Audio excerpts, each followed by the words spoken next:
Finally, getting little spurts of spring showing up here in the coldest month of the year that it feels in Chicago. On the stoop, actually made it out there this past week with the wife. We were out on the stoop enjoying the neighbors walking by, people saying hi, wiping the sleepy, wintry eyes off and realizing, oh yeah, there's people actually sitting on a stoop. And how you doing, neighbor? Haven't seen you in like 6 months. So it is that time of year, although today, as I record this, on a frigid day in Chicago, I think the winds are howling at like 40 miles an hour. There's a gigantic snowstorm out on the East Coast. And, right when you think winter might be done, it kind of slaps you in the face and says, forget about it. To quote one of my favorite movies, it's kind of been a big old shitburger kind of a week. To start with, my dad has lots of friends from when he grew up, right? So my dad is a South Side Chicago guy, grew up in the Garfield Ridge neighborhood. And as the story goes, he met a lot of his friends when he worked at McDonald's on Cicero Avenue, just south of the expressway, like 48th, 49th in Cicero, right outside of what used to be kind of like a housing project of sorts, not like the big tall ones that you might think of like Cabrini Green, but nonetheless housing projects that were just south of the expressway going into the 55, going into the city, or I suppose leaving the city as well. But that's where the McDonald's was, not far from where he grew up at 51st in Austin. So just a little bit of a drive, but it was far enough for him to go and to hang out, and that's where he met some of his lifelong friends. Like on the street, my dad had this guy named Wayne Biskup, and he was a great friend of his. And also on the street was a guy named Nix. They called him Nix. His actual name was Russell Arch. So, those guys became buddies and pals. And, I think Nix went to a different school. He went to like a Catholic school after grammar school, but they all went to St. James High School, right? And then, Wayne went with my dad to Kennedy High School and hung out there. But, they were still friends. And my dad, back then, you started working when you were like 15, man. And, my dad started working at McDonald's, and it became like what you hear about in movies, like in the 60s. When you watch movies that takes place in the 60s, that's like what that McDonald's was. This is like when McDonald's actually still had like real fries. You know what I mean? Like they didn't have Big Macs or anything. They had cheeseburgers, hamburgers, and fries, and milkshakes. And everybody came in there because it was, on a busy street. Cicero Avenue is a busy street. That housing project actually was home to a lot of people that worked there as well. Like it was one of my dad's friends who lived in that area. And this is a crazy story that he told me a long time ago. My dad was friends with the gentleman, and I forgot what he said his name was, but he lived in those projects. African-American guy, probably, it sounds funny to say this, but this is what life was like. This probably his first friend that was African-American. You know what I mean? Just because my dad he grew up in Garfield Ridge was very dominantly white at the time. So I befriended this guy, and they were really good pals. And my dad would offer to take him home. And, like the way you would get into this housing project is you would drive, and there was like kind of one way in, one way out type of thing. Cause I think the back end of it might have been like rail yards, or it might have like been 55. I can't exactly remember the back of it, or was, rail yards or the airport. I'm something like that. But there's something that created like a back where you couldn't like get out. So in essence, you come in off Cicero and you go into this place and you drive around, and it had all these little, like almost like a subdivision within a city. And that's what this housing project was like. Kind of like some parts of Cabrini Green that are still left that they didn't tear down, that are, by Stewart Park on the city's north side. So like that neighborhood. So he would offer to drive him home, and his friend was like, listen, Tom, you can't, my dad's name's Tom. Listen, Tom, you can't drive in. You got to let me off here. And Dad's like, what are you talking about, man? I'm going to drive you to your house. Like, I'm driving you home. And the guy's like, no, man, you can't do that. And he's like, why? And he's like, because if you get out of the car, or if you drive your car into this neighborhood and I'm in this car, there's going to be problems. There's going to be fights. And he's like, you might not get your car back, and you might not be able to get back. And my dad is full of piss and vinegar. And he's like, well, I'm not scared, and blah, blah, blah. I can drive in there. They can't, you know. And his friend was like, no, you don't understand, Tom. Like, you're going to cause me more grief than anything. So can you just let me off here? So that was like the first time my dad tried to understood the streets, if you would. And, you know, it was a great lesson for him. But there were times when in school at Kennedy, this guy went to Kennedy, and my dad and him kind of had to pretend they weren't friends, because my dad was at Kennedy High School on Chicago's South Side when the high school integrated, when they brought kids in from all parts of the city, and it wasn't just white kids at the school, you know, and that was a huge deal. My dad said that there was parents were protesting outside of the school. Most of the kids didn't care the way that like history likes to say, according to my dad. He's like, we just wanted to go to school. We didn't care. You know, back then it was so oddly different. We kind of just stayed. They stayed to themselves. We stayed to ourselves. And occasionally there was fights. And when there were fights, my dad and his buddy, you know, would have to pretend they didn't know each other. And that also had to happen when my dad's friends would come into McDonald's, and when this guy's friends, because all of his friends, this guy that my dad's friends with, lived in that project that was right there. So they would come in, and my dad would have to like pretend not to be friends with his friend.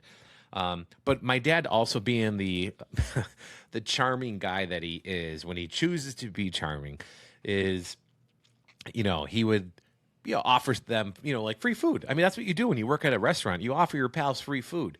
And it was like a wink and a nod to those other guys where it's like, hey, man, we go to school. So, you know, like, we're looking out for you. Thanks for coming in. You know, like they give you, you pay for your burger. We'll give you the fries for free type of thing. So anyhow, one of the guys that ended up working there was, I believe, there's a few of the guys. But the girls used to come in. That's my story. The girls used to come in and hang out. And I believe Nick's was the other guy that my dad worked with at this McDonald's. And I believe Wayne Biskup worked there too for a little bit, but he kind of left because he was kind of a shit-talking kind of a guy. So, you know, Nick's used to be in there. And Nick's started dating a girl named Diane. And Diane had a sister. And her sister's Kathy.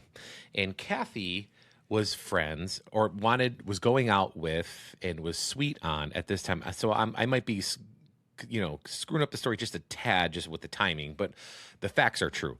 She dated a gentleman named Kevin, and they dated for a long time. They got married, and they have been married for a long time. Kevin and Kathy Kritzka, who are one of my dad's lifelong friends. And when I'm talking lifelong friends, my dad's 75 years old on Friday, and he's been friends with them since he was 15. So there you go. And that's no BS. That is friendship for all these years. I remember going to their houses when we were kids, birthday parties, weddings, my second wedding, quinceañeras, you know, like we've all kind of been part of each other's life as far as the kids of these friends. Like I know their kids. I don't know them well. We used to know them better when we were kids, but you know, you grow up, you're in different neighborhoods and the suburbs, you know, that's not how life works. But my dad has been friends with these guys forever, and he still is. He's been fishing. Now, unfortunately, Wayne passed away, I would say probably, maybe 10, 15 years ago now.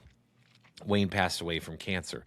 Wayne was married to a lovely woman named Maureen, and they were all part of this clique. You had Maureen and you had Wayne, you had Kathy and Kevin, and then you had my dad and his ex-wife, which her name was Nancy, and a couple other guys, a couple other stragglers. But those were the core, right?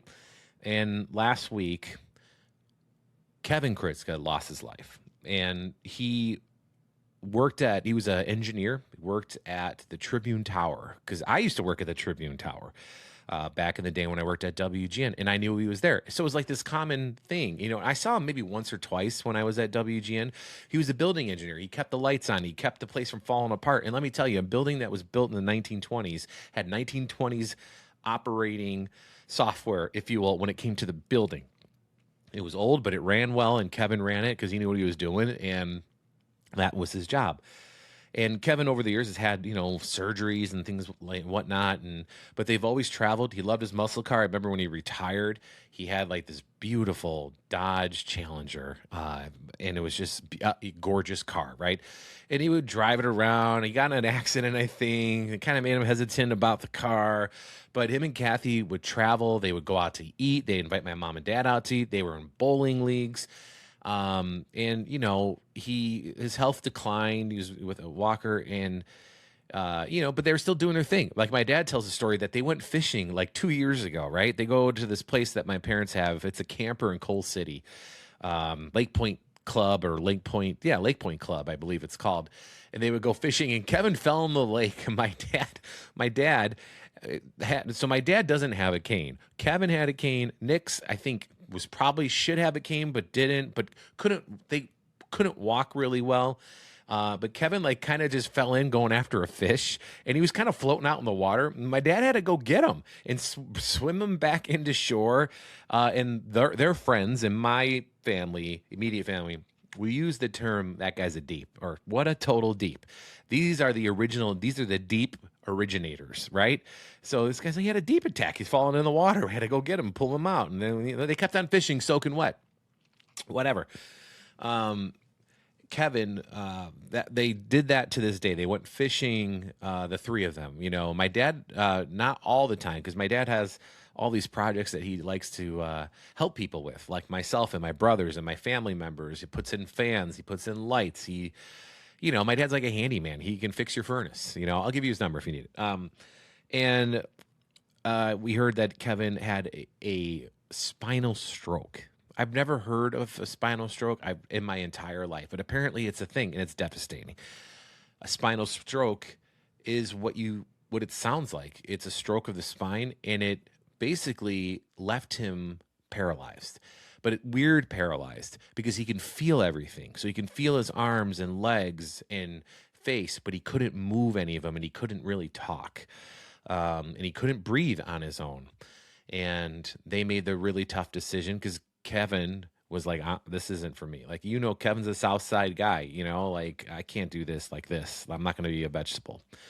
And, that his wishes were not to be hooked up to a machine the rest of his life. And so his life ended. And his wake is this week. His funeral is Friday. And after that, we found out that a long friend of mine who is a photographer at WGN, her husband passed very suddenly. And she believes that it could have been complications from rapid weight loss. Now, whatever that may be, he was on the shot. Last time I saw him, he's like, "I'm on the shot, Tom." And he was a great guy, and tall dude, 6'3", and him and my friend they're an awesome couple. They did not have children. They lived in Chicago for the last 30 plus years. She's been a photographer at WGN for the last 30 years, whatever that make a long time. He was a security guard with the Cubs. And when I say security, he was a little bit more than that. He was like the managers of the security guards at Wrigley Field during the Cubs playoff run. He was a great guy. His name was Todd, and always sweet to me. And his wife, Mary, she has been sweet to me since the day I met her. And everybody's scared of Mary when you don't know of her. You would hear, yell in the newsroom, or you would know she was there. She'd make your presence known. And Todd was kind of the opposite. You meet him out, and, they have a couple drinks, and it was just a good time. And my fondest memories of Todd happened to be at bars. They just did. And, the best time, some of the best times, so Todd was the head of security at Wrigley, so he knew a lot of people. And this is before the Cubs won the World Series. So this is up to and happening in post Cubs winning the World Series. He was there. And my favorite story, I wasn't a part of it, but him and Mary got to go on the plane to Cleveland for Game 7, and they saw the Cubs win the World Series in Cleveland. Like, that's what the Cubs were like back then. They were more of a family vibe than now because he left the Cubs because they became the opposite vibe, and didn't want to be a part of it, which I understand to a degree, right? So, um, but my favorite story with Todd is, we would go to Cubs games. You get Cubs tickets all the time, right? So Mary would be like, hey, you want to go to a game? I'm like, hell yeah. So sometimes he would meet us at Wrigley because he would start for a day game. He'd be there early. Or sometimes we'd go to this bar called Fuller's on Irving, which is about 2 miles from Wrigley, and go there first, then go to the game. Either way, before they had that giant monstrosity sports book that they have there right on Addison and Sheffield, there were like a pseudo outdoor patio area, and I forgot what it was called. I think it was called like the Jack Daniels bar or patio. It had a couple names that were cheesy, and it started off like So Chicago Cubs before they became like the corporate entity that they are. Because when it first started, it was like seriously like an outdoor tent type of thing, like awning with like a couple chairs and portable bars that were on wheels, right? That had like giant things of ice, and there was a keg in there and it had a couple taps, right? And then Captain Morgan's Club, that's what it was called. Um, and it was kind of cheesy but it was cool because it was like on the patio. Like a year before, it was just the bricks on there, and then now there's bricks and there's chairs, and there's like a little stanchion, and it was supposed to be open before the game where people who didn't have tickets can go in and all that. And I don't know, somehow, somewhere along the way, I don't know if that's still the case. I haven't even been in the sports book. That's how much I haven't been a part of what's going on over at Wrigley the last few years. But um, going there though, it was outstanding because you go and sit down right on Addison there. Addison Sheffield is where it's at, if I misspoke. But it was just like in the heart of it. You can hear the L rumbling in the background, and there would be Todd, waiting for us. We get there, we sit at a table, and then he'd get up and he'd walk over to some guy, and some guy, his name might be Gus, I don't remember. Some guy would be like, oh, I'm taking care of you all day. So there was a couple times, and Todd would hang out, and then he'd go and do his job.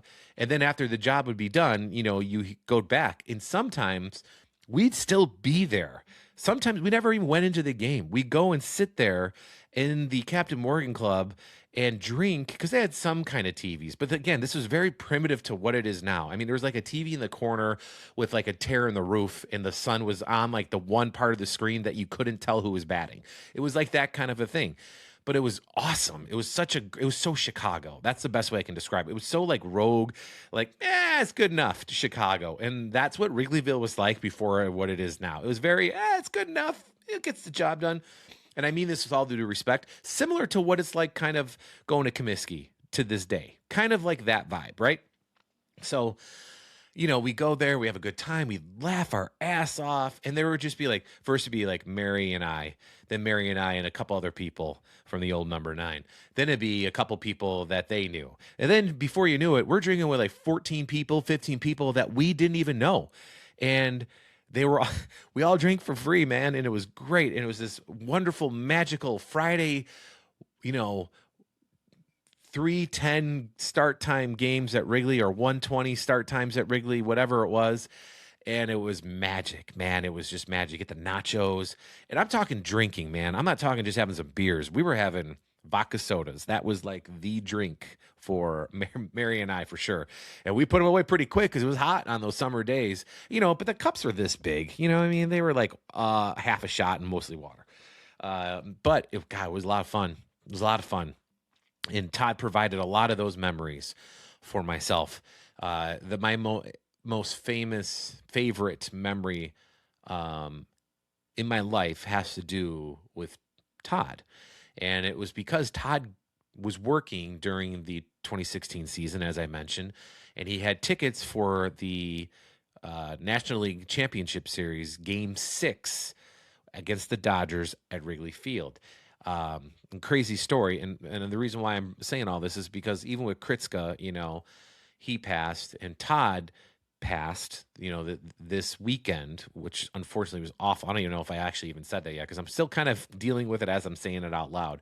He passed suddenly last Friday, and he's going to be cremated. And my favorite memory in life, and my favorite memory that's not with Todd, but Todd related, has to do with cremation, which is a weird story. I realize as I'm saying this out loud, it's weird, but it's a true story. So game 6, I'm at Wrigley Field. I'm at the Ron Santos statue waiting to go into the park. It is packed, and this is when the Cubs, when Wrigleyville was kind of under construction, and there wasn't a lot of places to go because that building that now has the movie theater in it, and I think a bowling alley and the Harley Davidson, or if it was still there, whatever, that was all like under construction. There used to be a 7-Eleven on that corner of Sheffield and Addison. It was wonderful. You used to go in there, get a couple of hot dogs, go into the park for $4. You eat, fine, whatever. So I'm waiting for Mary. Her and I are going into the game because she asked me to go with her because Todd got some tickets, and I wasn't really allowed to tell anybody at the time because people would be upset. And I'm waiting outside, and I hear this woman, and she's, you hear like this commotion going on, and this woman crying and, pleading, but you don't really know what she's pleading and crying out. So I kind of make my way over to her because when if you know this, before the tickets, before the gates open at a ball game, like 2 hours before, it's closed. So everybody's just kind of hanging out, waiting to go in. So and this is a playoff game. This is like the game that they eventually won and went to the World Series, right? So it's a big game. So I'm waiting to get in. I'm listening to the radio because I'm a nerd, listening to the pregame radio. But I took out one of the earpieces. I'm listening to what this woman's saying about what's in regards to the game. And I get closer and closer, and she's crying. And I said, "What's wrong?" And she says, "Nobody will take my dad to the game." And I said, "Well, why not?" And she goes, "Because he's in this." And it was a canister. I want to say it was a little bit bigger than a old film canister. It might have been a film canister. It was a skinnier, long one, I remember. I think I remember correctly.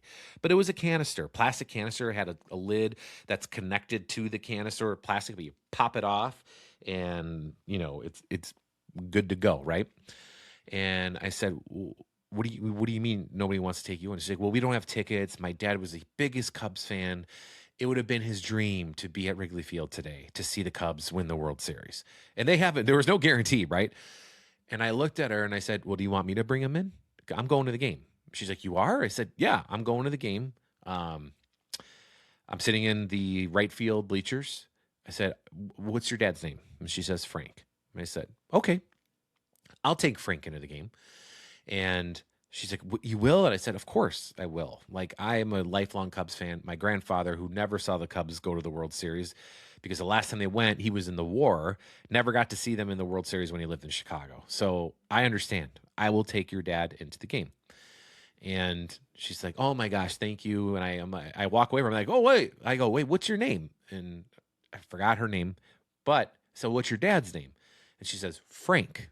And I said, "Frank and I are going to go and watch the Cubs get to the World Series. And I said, when they win, I want you to know in your heart, when they win is when I will sprinkle his ashes on the field." She says, "Okay," which, by the way, I think it's frowned upon / illegal. So allegedly I did all this, right? So, and a lot of people do it. It's like probably the biggest graveyard in the world. Well, that I don't want to get into that. So anyhow, we go into the game. I show Mary the thing. I tell her the story I just told all you. And Mary was like, "Dude, you got to know Mary." She's like, "Fuck yeah. All right, cool." So I just put it in my pocket. I think I was wearing like a sweatshirt similar to this one, but it was the one that said like, playoff bound Cubs. I was such a nerd. I mean, I enjoyed every minute of it, and I don't regret it. And I was full bore into the moment, and Mary and I kept sneaking up the bleachers to go, because Mary, at this point, Todd's been working for Wrigley for a few years, the Cubs, so he knew all the security guards.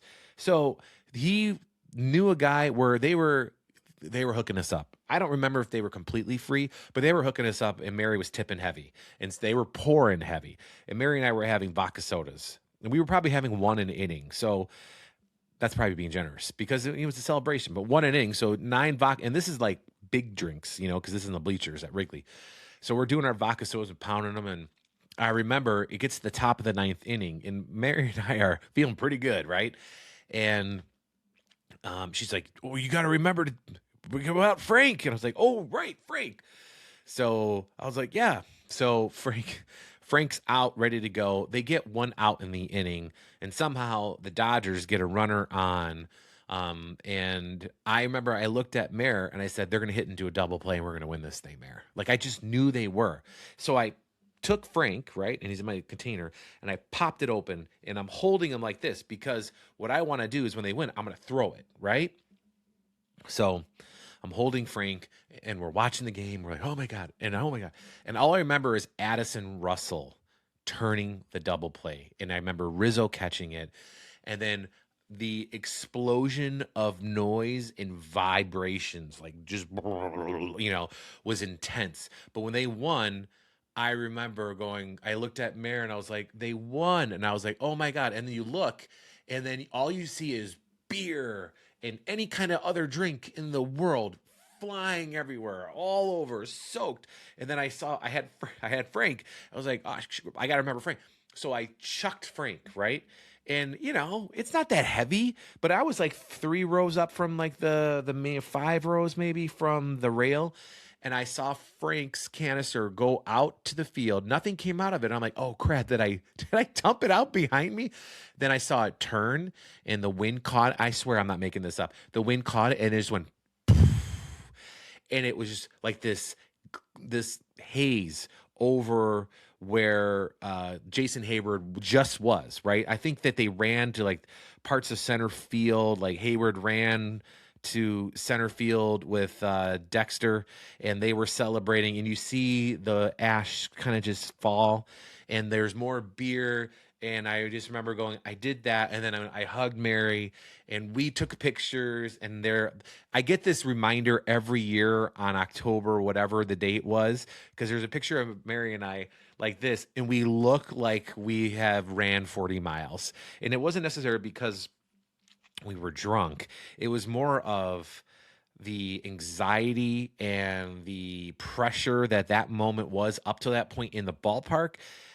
And we had drinks. But it was just an outstanding time. It was so beautiful. And other people, grown men, and I was crying. There was no doubt.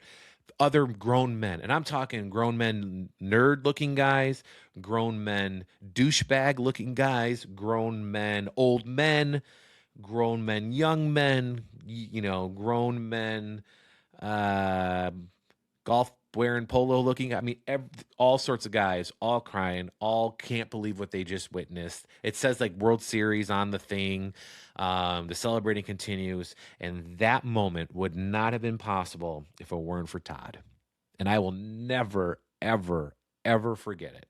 And that was just a little brief story, maybe not so brief, of his generosity and what kind of man he was, that he was cool with his wife going to a ball game and hanging out with another dude, and didn't care and bought drinks and was a gracious host every time I was with him. He was at my house here last summer, 2 summers ago.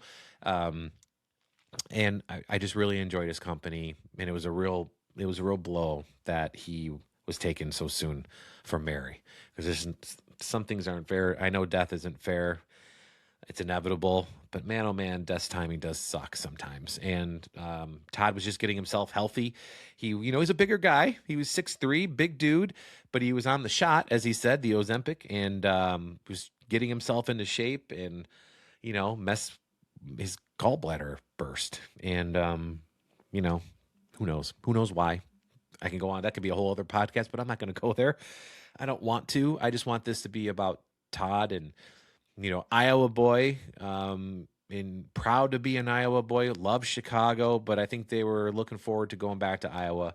And now, Mayor's figuring it all out, what she wants to do. She wants to continue working at the old number 9 or not, or work past when she wanted to. I mean, it sucks, man. They had their whole retirement life ahead of them. He had been retired for a couple of years, and they were about to be on that journey together, and God took him away. So it's pretty sad, but I thought it was worthy of a conversation on the stoop here. So thank you for indulging me listening to it. Somber indeed, But celebration, just because he was a hell of a guy. He was a huge Cubs fan.